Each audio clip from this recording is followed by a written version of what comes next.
Assalamualaikum warahmatullahi wabarakatuh.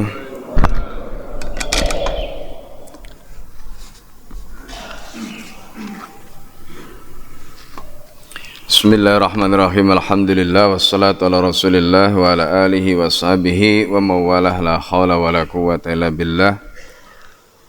Rabbi shrah li sadri wa yassir li amri wa hlul 'uqdatam min lisani yafqahu qawli. Allahumma inni a'udzubika an adilla wa dhalla zilla zilla aw adlima aw udlama aw ajala yajala alayya. Bapak Ibu dan saudara sekalian yang dimuliakan Allah, alhamdulillah pada subuh hari ini kita semuanya diberikan kesehatan oleh Allah Subhanahu wa taala sehingga kita bisa melaksanakan salat subuh berjamaah dan kita bisa istiqomah mengikuti kajian Kitab Hayatus Sahabah. Dan pagi hari ini kita akan belajar dari inspirasi infak atau kedermawanan istri-istri baginda Nabi Muhammad SAW. Sebelum kita mulai, mari kita bacakan surat Al-Fatihah untuk mu'alif kitab ini, pengarang kitab ini Al-Allamah Syekh Yusuf Al-Kandahlawi, dan juga untuk guru-guru kita semua, untuk kita yang hadir di majelis ini. Semoga Allah Subhanahu wa taala senantiasa memberikan keberkahan kepada kita semua, ilmu, waktu, umur, harta, keluarga, dan semua yang Allah anugerahkan kepada kita. Ala hadin niyah wa likulli niyatin salihah. Al-Fatihah. Alhamdulillah rabbil alamin. Iyyaka na'budu wa iyyaka nasta'in. Shiratal ladzina an'amta. Bismillahirrahmanirrahim. Pagi ini kita akan membahas tentang qasamu Aisyah binti Abi Bakar As-Siddiq radhiyallahu anhuma al-mala. Jadi bagaimana Ummul Mukminin, yaitu Sayyidah Aisyah radhiyallahu anha, istri baginda Nabi Muhammad SAW, ketika memiliki harta dan bagaimana kemudian tabiat atau kebiasaan beliau mendermakan hartanya. Bapak Ibu dan saudara sekalian yang dimuliakan Allah, kehidupan di dalam keluarga baginda Nabi Muhammad SAW itu semuanya menjadi teladan bagi kita. Ya, termasuk istri-istri baginda Nabi Muhammad SAW. Meskipun ayat Al-Quran itu mengatakan laqad kana lakum fi Rasulillah. Jadi yang kita jadikan sebagai teladan itu adalah Rasulullah. Laqad kana lakum fi Rasulillah. Ya, tetapi istri-istri baginda Muhammad SAW itu juga dijadikan oleh Allah untuk mendampingi beliau, baginda SAW. Dan mereka ini adalah menjadi suri tauladan bagi kita semua. Ya, nah ini yang penting untuk kita camkan betul-betul. Nah, karena itu di dalam kisah ini nanti akan diceritakan bagaimana Ibunda Aisyah radhiyallahu anha, bagaimana beliau mendampingi Rasulullah ya ketika di usia sangat belia. Jadi kita tahu Rasulullah itu menikahi Ibunda Aisyah setelah Ibunda Khadijah binti Khuwailid diwafatkan oleh Allah pada tahun ke-10 kenabian. Kemudian setelah hijrah ke Madinah, Rasulullah tajdidun nikahi kembali, karena ketika itu di Mekah usianya masih sangat muda. Kemudian di Madinah itu beliau sudah berusia 9 tahun. Nah, ini tentang Ibunda Aisyah. Allah pertemukan Ibunda Aisyah dengan Nabi Muhammad SAW di usianya yang masih sangat muda, dengan kecerdasan yang luar biasa. Itu semua ada hikmah. Ini yang kemudian sering kali dieksploitasi oleh orientalis, jadi seolah-olah Nabi itu pedofil ya. Jadi ini yang kita perlu pahami. Jadi Allah yang ngatur semua. Skenario-nya hidupnya Rasulullah itu Allah semua yang atur ya. Sehingga kenapa Rasulullah diperintahkan untuk menikahi perempuan muda atau wanita muda itu kelak ada madrasah yang dibangun atau pelajaran-pelajaran yang berharga yang bisa kita petik ya. Karena kita ini butuh guru. Guru dari orang yang menimba langsung sumber ilmu itu. Siapa? Yaitu baginda Nabi Muhammad SAW. Andai ya bukan karena istri-istri Nabi SAW yang menyerap langsung ilmu dari Rasulullah dalam kehidupan private beliau, baginda SAW. Mungkin kita tidak tahu bagaimana caranya mandi junub. Kita tidak tahu bagaimana cara berhubungan suami istri, tidak tahu. Ulama-ulama kemudian membukukan kitab, ya bahkan nanti kalau Bapak Ibu ya, misalnya membaca kitab Fathul Mu'in misalnya atau syarahnya I'anatul Talibin, di situ Masya Allah ulama-ulama di masa lalu mereka membahas fikih tentang hubungan intim yang begitu detail. Begitu detail. Pertanyaannya dari mana mereka belajar itu? Jawabannya dari ya riwayat-riwayat atau dari pelajaran-pelajaran yang diambil oleh mereka dari kehidupan private Rasulullah SAW. Nah disinilah ya kita itu mestinya melihat persoalan tadi itu dengan kacamata jernih, ya dengan pikiran yang bersih dan hati yang betul-betul tulus, ya bahwa semuanya ini adalah untuk petunjuk bagi kita semua. Nah itu sedikit review tentang Ibunda Aisyah radhiallahu anha. Akhraja Ibnu Sa'ad an Ummi Darrah. Ibnu Sa'ad itu punya kitab namanya At-Tabaqatul Kubra, ya. Ibnu Sa'ad itu mengeluarkan riwayat dari Ummi Darrah. Di situ menggunakan dal. Dalam riwayat yang lain menggunakan kata dal. Ya, menggunakan huruf dal bukan dal. Ummi Darrah bukan Ummi Darrah.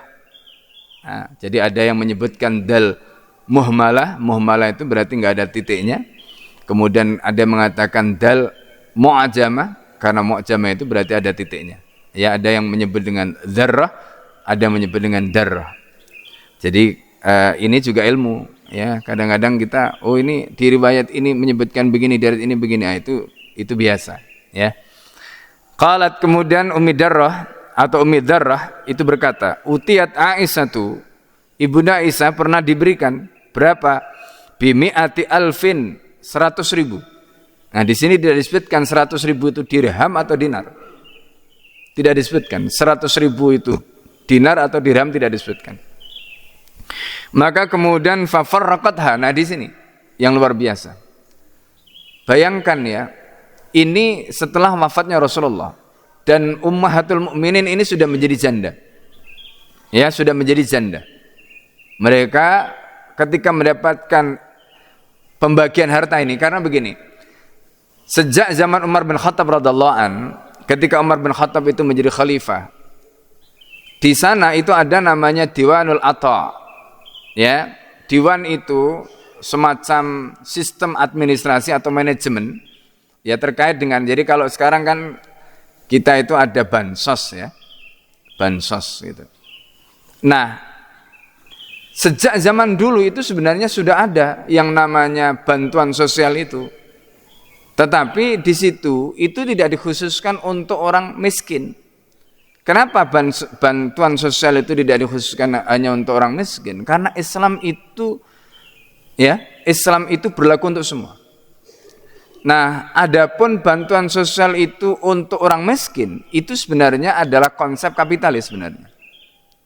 Ini perlu Bapak Ibu pahami ya. Kenapa kok konsep kapitalis seperti itu? Karena di dalam kapitalis itu ada namanya social justice, konsep social justice. Ya, jadi ada namanya konsep social justice. Jadi konsep keadilan sosial. Nah, konsep social justice itu diadopsi oleh kapitalis setelah kapitalis itu mengalami kegagalan untuk mewujudkan pemerataan. Ya, sehingga yang kaya semakin kaya, yang miskin semakin miskin. Karena itu orang miskin supaya mereka tidak protes, maka kemudian mereka diberi bantuan sosial. Itu konsep kapitalis sebenarnya. Kalau konsep Islam bagaimana? Islam menjamin semua, pendidikan gratis, kesehatan gratis, keamanan gratis, itu untuk semua, bukan untuk orang yang miskin saja. Yang kaya juga sama. Itulah mengapa nanti di dalam Diwanul Ata, sistem bagaimana negara itu mengatur pemberian, Itu semua rakyat itu ada daftarnya di situ. Dan yang nomor 1 itu adalah keluarga Nabi SAW. Ya, yang mendapatkan jatah pertama kali itu diurut dari siapa? Keluarga Nabi SAW. Ya, dan bahkan mereka itu mendapatkan bagian yang lebih. Kenapa? Nah, di sini ada awalnya itu ada bitasawi, ya sama, ada yang bitafadul. Nah, Abu Bakar itu membagi. Pembagian tadi itu bitasawi dengan sama. Karena alasan Abu Bakar, ya orang Islam ini semuanya sama.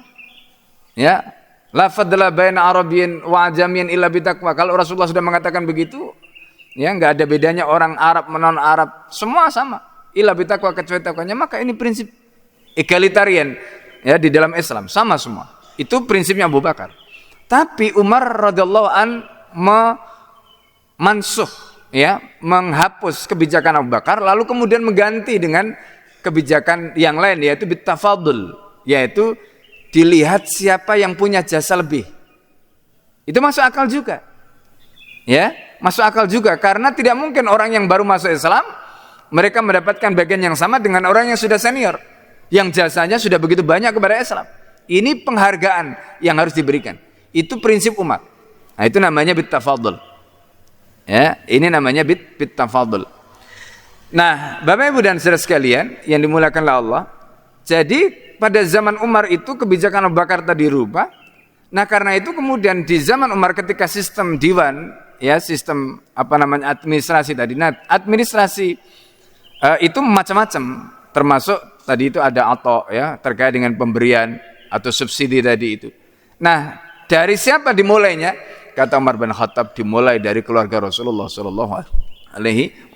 Maka kemudian keluarga Rasulullah itu mendapatkan jatah, dan jatah yang diberikan oleh Umar sebagai khalifah atau negara dalam hal ini kepada keluarga Nabi itu paling gede. Jadi urutannya pertama dan bagiannya paling gede. Nah, ini yang perlu dipahami. Dan itu diberikan setiap bulan, Bapak Ibu sekalian. Ya, subsidi itu diberikan setiap bulan. Ya, subsidi itu diberikan setiap bulan. Nah, nanti di dalam riwayat ini ceritakan ada istri Nabi itu nggak pernah ngambil, dikumpulkan setahun sekali, karena setahun itu mau ditutup buku nggak diambil, diberikan seperti itu. Ya, nah hebatnya lagi mereka itu mendapatkan jatah itu nggak dipakai untuk dirinya, diapakan? Diinfakkan, masya Allah. Ya, subhanallah. Ini coba bayangkan, itu halal. Subsidi pemberian negara itu halal untuk mereka, tapi kemudian tidak dipakai oleh mereka, diinfakkan lagi. Nah, ini kisahnya. Nah, karena itu di sini disebutkan utiyat Aisyah tu bimi'ati alfin. Jadi Aisyah radhiyallahu anha itu pernah diberi 100.000. Fa farraqatha, kemudian ibunda Aisyah itu membagikan. Ya, fa farraqatha bi makna wazza'atha. Jadi mendistribusikan apa yang diberikan tadi itu 100.000 tadi, wa ya yauma idin shaimah. Jadi ketika itu ibunda Aisyah sedang berpuasa. Bayangkan berpuasa, belum mikir nanti buka pakai apa, harta yang dimiliki semua diinfakkan.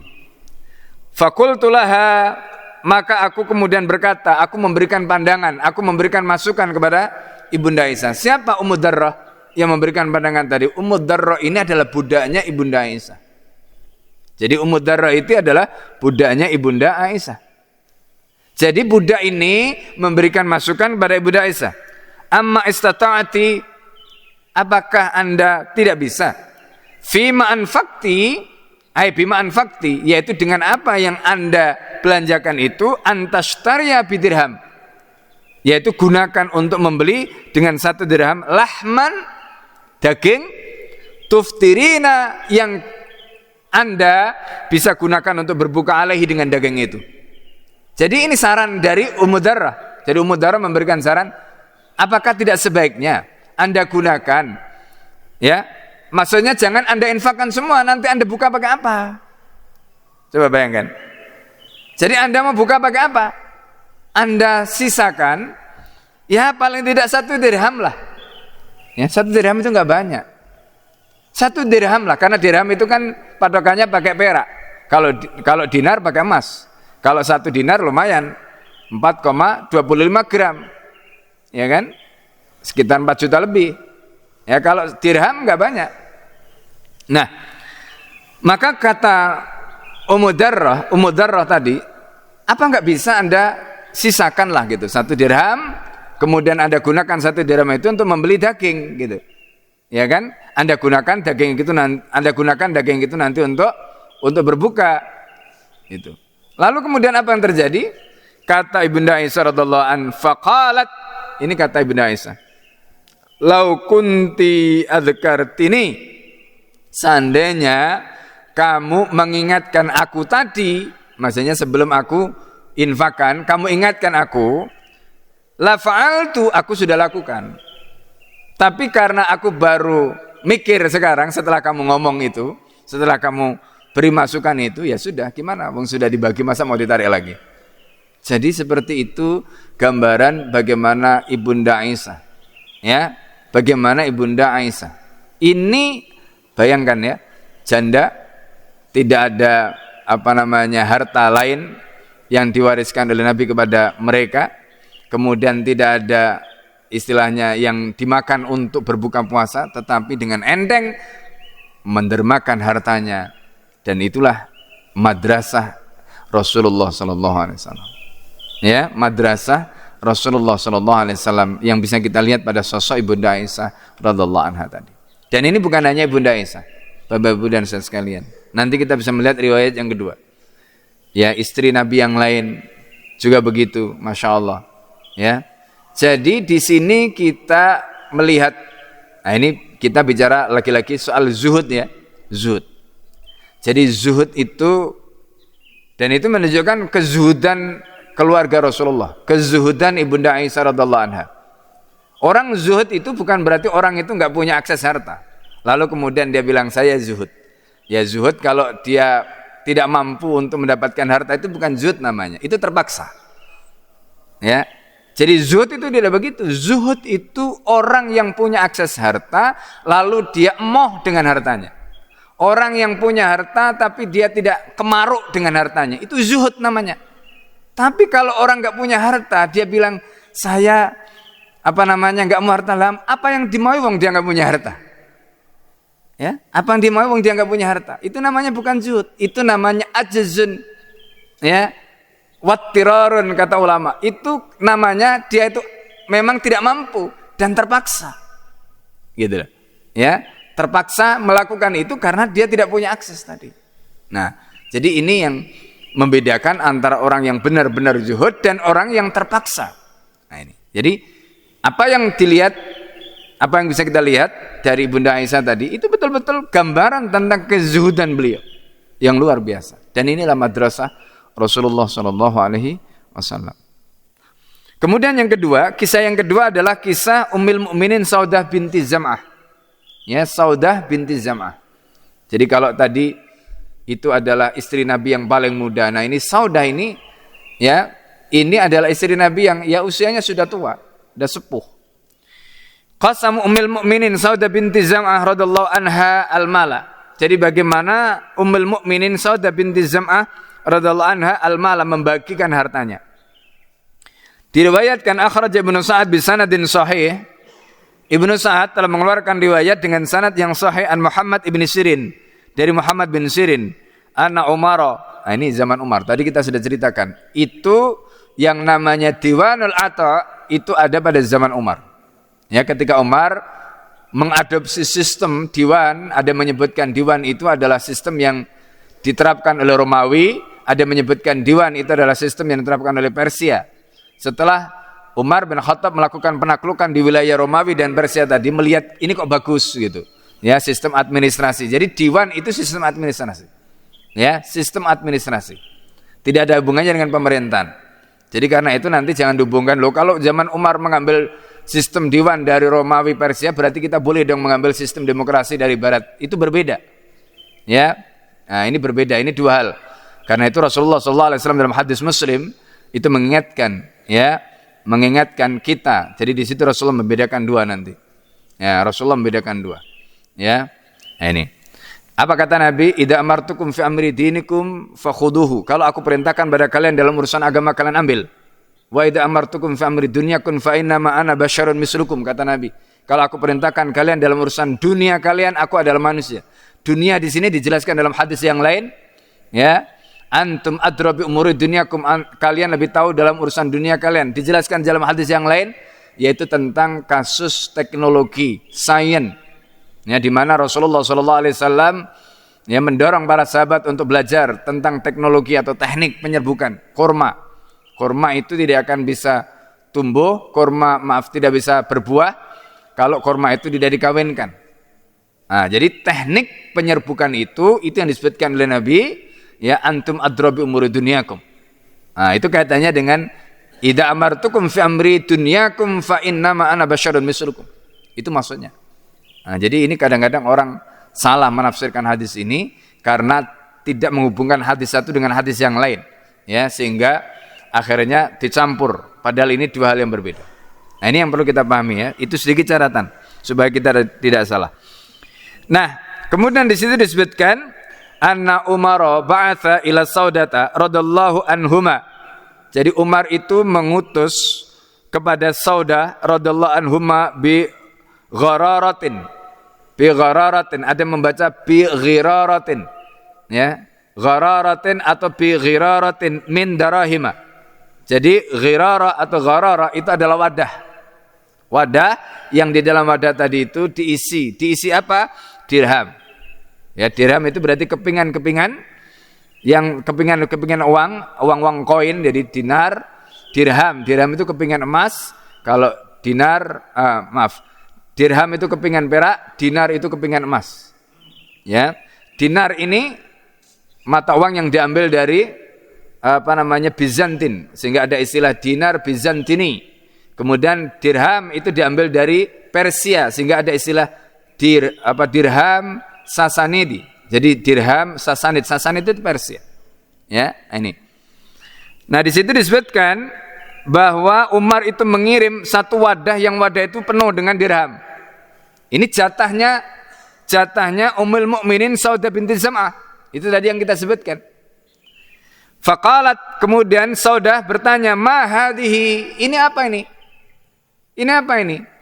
Katanya, kata mereka, darahim. Ini adalah dirham, isinya dirham. Qalat, maka berkata Ummul Mukminin Saudah binti Zam'ah, fi ghiraratin mithlut tamr. Artinya di dalam ghirarah tadi, di dalam wadah tadi itu ada jumlah dirham yang banyak, mithlut tamr, seperti kurma. Kan biasanya itu dipakai wadah kurma. Berarti kalau dipakai wadah kurma biasanya penuh. Artinya Ibunda Saudah itu menyebutkan kira-kira jumlahnya dirham tadi itu sebanyak kalau wadah itu diisi dengan kurma. Ya, berarti penuh, itu maksudnya. Lalu apa yang dilakukan? Nah, di sini sama persis seperti yang dilakukan oleh Ibunda Aisyah. Fa farraqatha ay waza'atha. Jadi Ibunda Saudah ketika mendapatkan harta itu bukan dipakai untuk pribadinya, langsung diinfakkan. Masya Allah. Ya, langsung diinfakkan. Padahal ini janda yang sudah berumur. Usianya sudah sepuh. Karena dinikahi Nabi pun sudah sepuh. Beliau ini. Ditinggal wafat oleh Nabi, tidak ada kalau kita boleh katakan nggak ada warisan, ya, yang diwariskan Nabi kepada mereka. Ya. Tapi begitu mendapatkan jatah dari Diwanul Ata' tadi yang diberikan oleh Sayyidina Umar radhiyallahu an, apa yang beliau lakukan? Yang beliau lakukan adalah mendistribusikannya, mendermakannya untuk, ya, diinfakkan tadi itu. Masya Allah. Nah, jadi ini sekali lagi menunjukkan apa? Kezuhudan keluarga baginda Nabi Muhammad SAW. Ya, coba kalau tidak zuhud, ya kan? Dalam kondisi janda, nggak ada suami, ya, yang menafkahi, kemudian ada harta, ya. Kalau pikirannya atau hatinya itu mikir dunia, mikir materi, itu pasti akan istilahnya itu akan digenggam, ya. Kalau orang Jawa bilang dikekep sendiri gitu, ya, dipertahankan, nggak akan didistribusikan. Itu, tapi pikirannya tidak begitu. Nah, ini gambaran yang kita bisa pelajari dari Ummul Mukminin Saudah binti Zam'ah. Kemudian yang ketiga, yaitu Ummul Mukminin qasmu Ummul Mukminin Zainab binti Jahsh. Zainab binti Jahsh ini adalah istri Nabi dari janda Zaid bin Harithah, yaitu janda dari anak angkatnya Rasulullah. Ya, anak angkatnya Rasulullah. Dan dulu di zaman jahiliyah, orang itu malu kalau menikahi bekas ya istri anak angkat. Karena anak angkat itu sama seperti anaknya sendiri. Tapi Allah sengaja menurunkan surat Al-Ahzab untuk apa? Untuk menikahkan Zainab binti Jahash dengan Rasulullah SAW. Nah, ini. Jadi Zainab binti Jahash ini dinikahkan langsung oleh Allah dengan turunnya surat Al-Ahzab sampai Rasulullah itu pingsan. Ya, sampai Rasulullah pingsan. Ya, ini. Jadi itu satu-satunya istri Nabi yang langsung dinikahkan oleh Allah dengan turunnya surat Al-Quran, itu adalah Zainab binti Jahash. Ini, subhanallah. Ya, dan Zainab binti Jahash ini masih keluarga Nabi. Ya, dari Bani Hashim. Ya, artinya termasuk syarifah gitu. Ya, termasuk syarifah. Bayangkan ya, syarifah dinikahkan dengan mantan budak, coba. Syarifah dinikahkan dengan mantan budak. Ya, itu kalau bukan karena ketaatannya kepada Rasulullah nggak akan mau itu. Ya kan? Nah, ini. Meskipun kemudian akhirnya ada syikok, ada konflik di antara mereka lalu kemudian bercerai, tapi itu memang semuanya bagian dari skenario-nya Allah. Ya. Cerai lalu kemudian oleh Allah nikahkan dengan Rasulullah untuk memberi pelajaran kepada orang-orang di masa itu bahwa menikahi istri bekas ya, jadi bekas istri anak angkat itu bukan aib, itu bukan haram, itu boleh. Nah, gitu. Ya, itu boleh. Nah, ini dasarnya. Nah, jadi Ummul Mukminin Zainab binti Jahash radhiyallahu anha itu membagikan harta. Qissatuha ma'amirul mukminin Umar bin Khattab radhiyallahu anhu. Kisah beliau dengan Amirul Mukminin Umar bin Khattab radhiyallahu anhu. Akhraja Ibnu Sa'ad telah mengeluarkan riwayat di dalam kitabnya Tabaqat Al-Kubra an Barrah binti Rafi', dari Barrah binti Rafi'. Ya, qalat, berkata Barrah, lama kharajal ata'u, ketika pemberian itu keluar, maksudnya jatahnya itu keluar, arsala Umaru, maka Umar mengirim ila Zainab, kepada Zainab binti Jahash radhiyallahu anhuma, semoga Allah meridai keduanya. Billadilaha, dengan yang artinya menjadi haknya Zainab. Jadi ketika jatahnya, tadi kan kita sebut ada yang setiap bulan itu diambil, ada yang enggak pernah diambil-ambil. Nah, termasuk diantaranya ini Zainab binti Jahash ini enggak pernah ngambil jatahnya. Masya Allah. Padahal itu sudah di-SK-kan. Sudah di-SK-kan dan itu haknya. Andai setiap bulan itu diambil, itu akan diberikan. Tapi enggak pernah diambil. Subhanallah. Ya. Nah, ketika jatahnya itu keluar, Umar bin Khattab terpaksa mengirim kepada Zainab tadi, billadilaha, artinya apa yang menjadi jatahnya itu. Falamma udkhila 'alaiha, ketika harta tadi itu dimasukkan 'alaiha, kepadanya, artinya diserahkan. Ada yang menyebutkan falamma dakhala 'alaiha. Ya, ada yang menyebutkan riwayat yang lain bukan menggunakan udkhila tapi falamma dakhala 'alaiha. Qalat, maka Ummul Mukminin Zainab binti Jahash itu mengatakan ghafarallahu li Umar. Coba bayangkan. Ya, beliau mendapatkan jatah dari Baitul Mal melalui kebijakan Umar, disampaikan ke rumah beliau. Kemudian jatah itu diterima. Ketika diterima, apa jawabannya? Ghafarallahu li Umar. Semoga Allah mengampuni Umar. Masya Allah. Apa dosanya Umar? Ya kan? Apa dosanya Umar? Umar itu justru memberikan haknya. Memberikan hak beliau. Ya, tapi doanya beliau, semoga Allah mengampuni Umar. Ya kan? Semoga Allah mengampuni Umar. Apa kata beliau? Ghairi min akhwati. Sebaiknya harta ini diberikan kepada yang lain selain aku, dari kalangan saudara-saudaraku. Maksudnya perempuan-perempuan lain lah, jangan aku. Subhanallah. Beliau janda. Ya, kalau kita boleh katakan tidak ada suami, tidak ada warisan, ya kan? lalu kemudian dapat jatah dari Baitul Mal, dan jatah itu halal untuk beliau sebagai haknya, ketika diberikan bukannya alhamdulillah, tapi malah justru mengatakan ghafarallahu li Umar, semoga Allah mengampuni Umar. Berikan aja kepada yang lain, jangan kepadaku, katanya. Masya Allah. Ya, berikan pada yang lain, jangan padaku. Ya, karena aqwa ala qasami hadza minni, karena yang lain itu lebih membutuhkan daripada aku, katanya. Masya Allah. Yang lain lebih membutuhkan daripada aku. Padahal beliau dari mana pendapatannya? Ya kan? Nggak dapat warisan, nggak punya apa. Tapi itu karena prinsip hidup zuhud tadi yang dibangun oleh keluarga Nabi SAW itu yang membuat beliau bisa hidup dengan kesederhanaannya, dengan segala kondisinya, sehingga qanaah hatinya itu. Ya, sikap qanaah inilah, ya, sikap yang kemudian mendatangkan kelapangan dada. Ini, ya, yang beliau ajarkan pada kita. Maka qalu, kata mereka yang membawa tadi, hadza kulluhu laki, ini semuanya untukmu. Coba bayangkan kalau misalnya 1 bulan, misalnya 5.000 jatahnya, itu disebutkan di dalam kitab At-Taratib Al-Idari yang ditulis oleh Al-Hafidh Al-Qattani, itu jatah, ya, Diwan Al-Atha itu antara ya 3.000 sampai 5.000 jatah dari masing-masing istri Nabi itu. Bayangkan kalau bulan itu misalnya dapat 5.000 kalikan 12 misalnya gitu kan, udah kebayang itu. Ya kan, apalagi kalau tadi dihitung, kalau kita baca dalam riwayatnya Ibunda Aisyah tadi itu jumlahnya 100.000. Kalau katakanlah satu istri Nabi itu dapat 100.000, kan banyak sekali itu. Ya kan, 100.000 dirham itu banyak sekali. Ya. Nah, kemudian di sini disebutkan hadza kulluhu laki, ini semuanya untukmu wahai ummul mukminin. Qalat, kemudian apa kata Zainab binti Jahsy? Subhanallah, katanya. Subhanallah, maha suci Allah. Wastatarat minhu bisaubin, beliau itu kemudian istatarat menutupi karena rumah Nabi itu, rumah Nabi itu kan cuma kotak ya.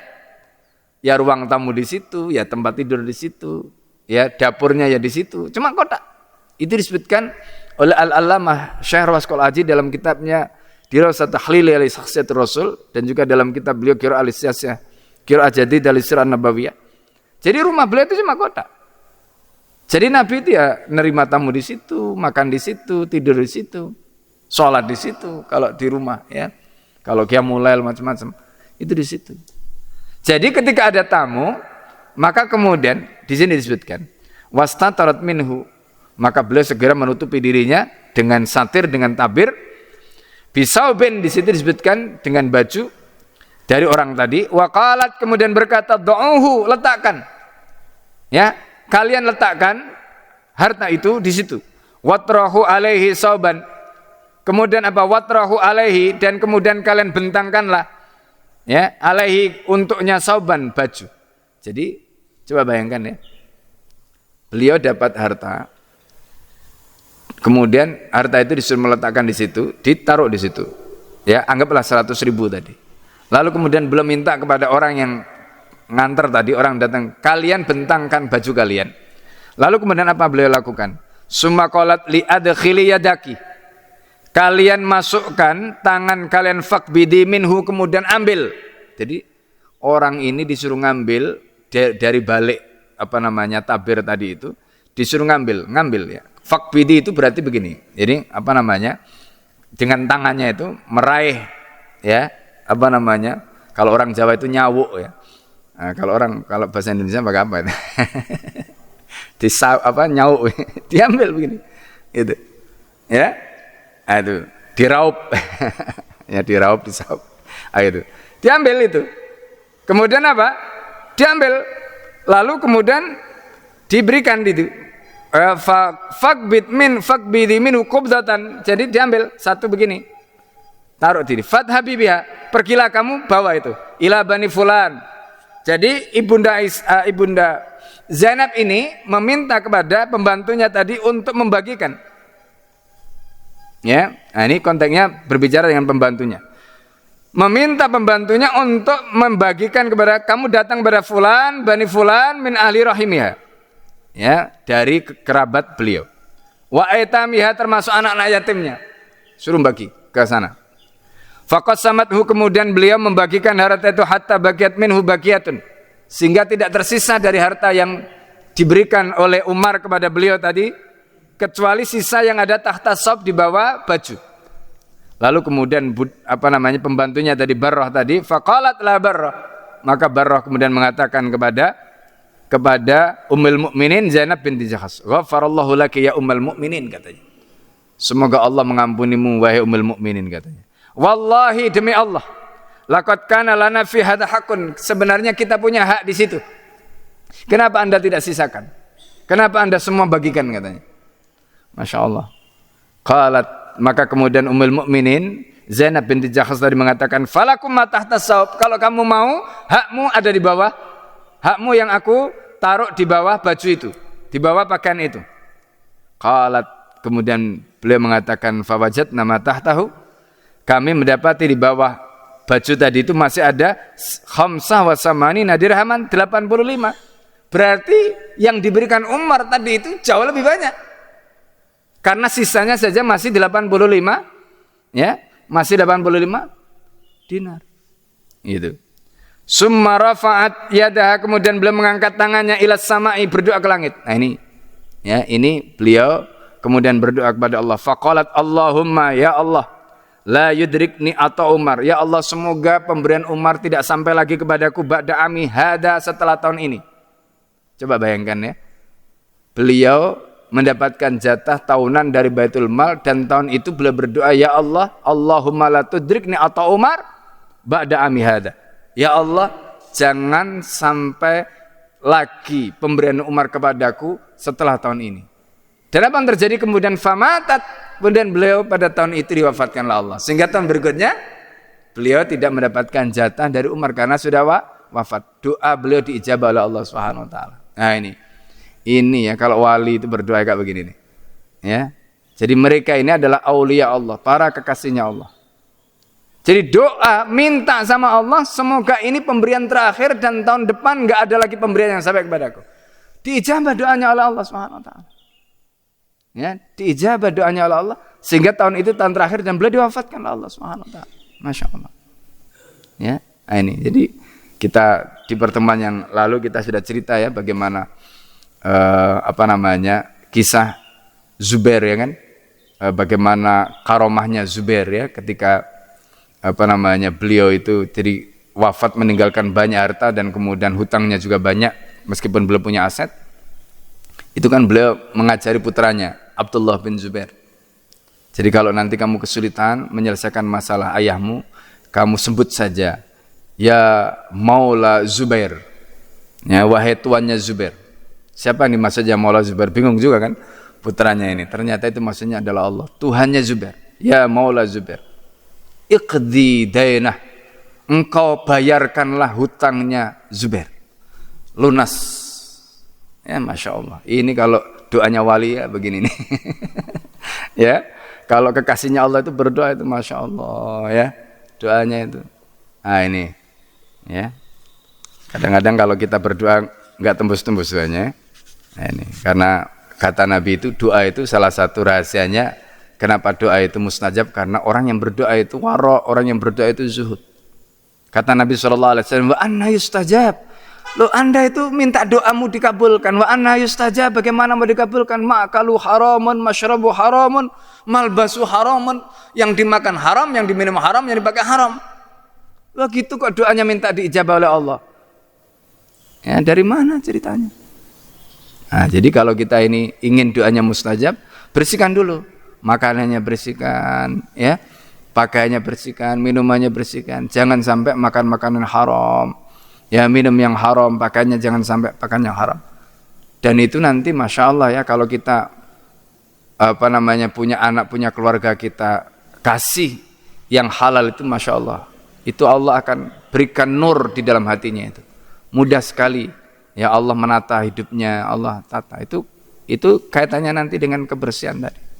Tapi kalau di dalam dirinya itu bercampur dengan yang haram, itu susah sekali. Ya, susah sekali. Nah ini. Nah, jadi ini doa dari Zainab, ya, Sayyidah Zainab binti Jahsh. Kemudian satu lagi kisah yang terakhir adalah kisah ukhra laha radallahu anha nahwu dzalika. Jadi kisah tentang Zainab binti Jahash ya seperti itu disebutkan an ibni Sa'ad aidan an Muhammad ibni Ka'ab. Dari Ibnu Sa'ad dari Muhammad bin Ka'ab qala kana ata Zainab binti Jahash. Ini riwayat yang menguatkan tadi. Jadi pemberian Zainab binti Jahash radallahu anha isnai asyara alf. Ya, tadi yang disisakan kan ada 85. Yang diberikan itu adalah 12.000. Ya, 12.000. Jadi kalau tadi Ibunda Aisyah itu mendapatkan mi'ah alf 100.000. Ya, 100.000. Nah, beliau disebutkan di sini mi'ah isna asyara, ya, 12.000. Lam ta'khudhu illa aman wahidan. Ya, lam ta'khudhu ila aman wahidan, tidak pernah diambil oleh siapa? Oleh Zainab binti Jahash kecuali setahun. Faja'alat taqulu. Jadi kalau setiap kalau setiap bulannya itu dapat 12.000 ya masuk akal ya, setahun tadi jumlahnya 100.000 itu masuk akal. Ya, seperti yang didapatkan oleh Bunda Aisyah tadi. Lam ta'khudhu ila aman wahidan, beliau tidak pernah mengambilnya kecuali 1 tahun sekali.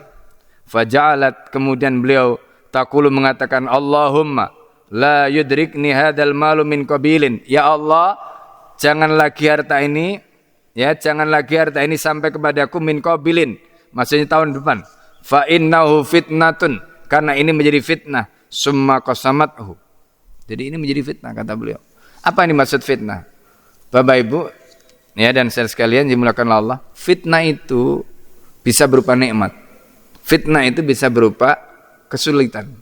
Semua yang menimpa kita, entah itu nikmat, entah itu kesulitan, itu fitnah. Fitnah di sini apa maksudnya? Ujian. Kita itu diberi ilmu, fitnah. Kita tidak diberi ilmu, fitnah. Kita diberi harta, fitnah. Kita tidak diberi harta, fitnah. Kita katakanlah diberi kedudukan, fitnah. Enggak diberi kedudukan, juga fitnah. Semua itu fitnah. Ya. Jadi fitnah di sini maksudnya apa? Ujian. Orang diberi ilmu, ilmunya itu bisa menjadi ujian. Apakah dia menjadi orang yang sombong ataukah tidak? Dia mau mengamalkan ilmunya atau tidak? Itu ujian. Orang yang tidak diberi ilmu, ujian. Apa ujiannya? Ya ketidaktahuannya itu. Ya. Apakah dia dengan ketidaktahuannya itu kemudian mau belajar ataukah tidak? Atau kemudian dia keras kepala dan sebagainya. Itu ujian, itu fitnah. Jadi semua fitnah. Ya. Ini.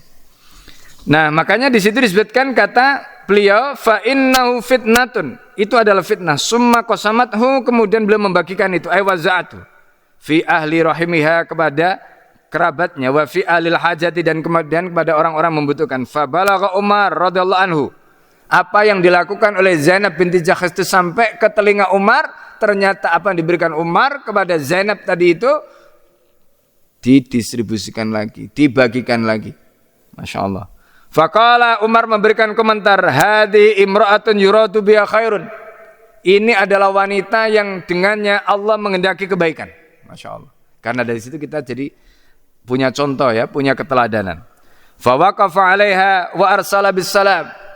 Ya, maka kemudian ya, fawaqafa 'alaiha, jadi beliau menghentikannya, wa arsala bis salam, dan kemudian beliau mengirimkan salam. Wa qala balaghani ma farakti, ya, aku ya telah sampai kepadaku apa yang kau bagikan. Fa ursilu bi alfi dirhamin, aku telah mengirim 1.000 dirham. Ya, tastabkiha, di mana engkau tahan, maksudnya enggak pernah diambil. Fasalakat bihi dalikal maslak, dan beliau pun, maksudnya ibunda Zainab tadi itu menempuh ya dengannya tadi apa yang ditempuh tadi itu, dibagikan harta tadi itu. Kada fil isobah, begitulah riwayat di dalam kitab Al-Isobah. Bapak Ibu dan saudara sekalian yang dimuliakan Allah, ini pelajaran yang luar biasa. Ya, jadi pelajaran yang luar biasa. Jadi bayangkan ya, kalau kita ini hidup itu kan kata Nabi Shallallahu Alaihi Wasallam ya. Jadi kita ini hidup itu seperti karokibin istadallah, ya, seperti orang yang sedang naik kendaraan, sedang mencari apa? Mencari tempat berteduh. Ya, faida roha, kalau dia sudah selesai dengan kepenataannya, maka Rohilah, dia akan pergi. Enggak akan kita itu di sini terus. Ya, jadi hidup itu enggak akan kita di sini terus.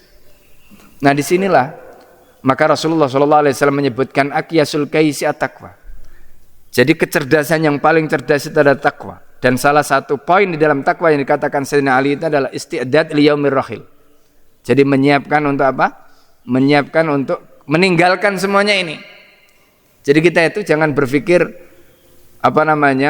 menyiapkan apa yang kita tinggalkan dalam arti nanti anak saya gimana, nanti istri saya gimana, nanti ini saya gimana.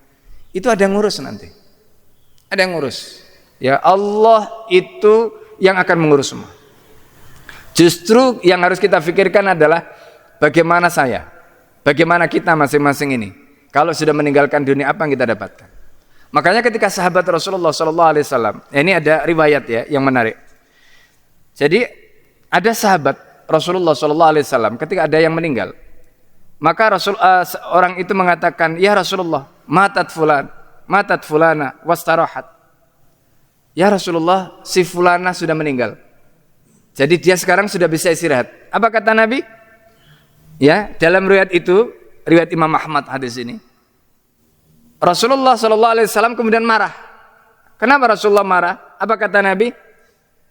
Wa qala, Nabi bersabda, innama tastarih, yang bisa istirahat ketika mati itu adalah man ghufiralah, orang yang sudah mendapatkan ampunan dari Allah. Loh, kalau orang itu dosanya banyak, nggak diampuni sama Allah, maka mati itu neraka bagi dia. Mati itu neraka bagi dia. Karena pada saat itulah dia akan diadab pertama kali sebelum diadab pada saat di akhirat. Jadi jangan dikira orang mati itu, ya kan biasanya kan rest in peace, ya kan, istirahat dalam kedamaian kan begitu ya. Ya. Rasulullah marah itu, ya. Misalnya kalau kita lihat batu nisannya atau pengumumannya orang non muslim kan biasanya kan begitu kan. Ya, ada rest in peace. Jadi selamat beristirahat dalam kedamaian kan begitu. Kata Nabi enggak, innama tastarihu, yang bisa istirahat di dalam kubur itu man ghufiralah, orang yang mendapatkan ampunan dari Allah. Nah, ini rahasianya. Jadi karena itu Bapak Ibu sekalian, ya ini silahkan diamalkan ya. Baca istighfar minimal setiap hari 100 kali. Sebagaimana Rasulullah SAW mengamalkan itu. Ya, baca istighfar minimal 100 kali. Itu yang dilakukan Rasulullah. Padahal Rasulullah itu ghufir lahu ma taqaddama min danbih. Ya, wa ma ta'akhkhar. Yang lalu sudah diampuni dan yang akan datang diampuni Rasulullah, tapi tetap istighfar 100 kali. Kata Rasulullah sallallahu alaihi wasallam, wa inni la astaghfirullah. Ya. Mi'ata marrah fi lailin fi yaumin wa lailah. Rasulullah beristighfar minimal 100 kali dalam sehari semalam. Ya, bahkan dalam riwayat yang lainnya selama Rasulullah ini ya zikirnya itu. Ya. Wiridnya itu. Ya, kalau kita baca dalam kitab Al-Dzikar itu kan Masya Allah. Ya, lisannya tidak pernah kering dari zikir pada Allah, hatinya juga begitu. Nah, jadi inilah Bapak Ibu sekalian modal kita, ya, aset kita, investasi kita untuk menghadap Allah Subhanahu wa taala. Jadi karena itu jangan merasa cukup dengan amal yang sudah kita lakukan, ya. Persiapkan untuk menghadapi kematian itu ya dengan sebaik-baiknya. Ya, karena semua ini pasti akan kita tinggalkan, dan itu yang kemudian menjadikan kenapa Ummahatul Mukminin tadi begitu rupa gitu. Ya. Karena toh pada akhirnya buat apa mereka tumpuk-tumpuk mereka kumpulkan tadi itu pada akhirnya ditinggalkan gitu. Lebih baik kemudian akhirnya didistribusikan tadi, karena itu yang nanti akan dibawa mati, pahalanya itu. Apa yang mau dibawa, hartanya enggak dibawa, yang dibawa kan pahalanya. Karena itu Sayyidina Ali itu mengatakan inna masyaqqatat ta'ati tazulu wa thawabuha yabqa. Sulit, susah payahnya ketaatan itu akan hilang. Akan hilang. Kita itu akan berhenti susah payah. Ya, enggak perlu sholat lagi, enggak perlu bangun malam lagi, enggak perlu puasa, enggak perlu ini, enggak perlu itu. Itu kalau kita sudah meninggal. Tapi itu dengan catatan tadi. Ketika amal kita diterima oleh Allah, dosa-dosa kita diampuni Allah, selesai. Ya, selesai. Jadi inna masyaqqatat ta'ati tazulu. Jadi sesungguhnya beratnya, sulitnya ketaatan itu akan hilang. Ya, wa yabqa sawabuhu. Wa yabqa sawabuha, dan pahalanya itu tetap abadi. Subhanallah.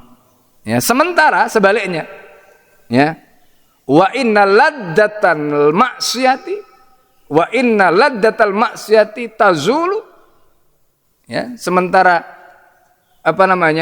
kenikmatan maksiat itu juga akan hilang. Orang maksiat itu kan enaknya sebentar, nikmatnya itu akan hilang.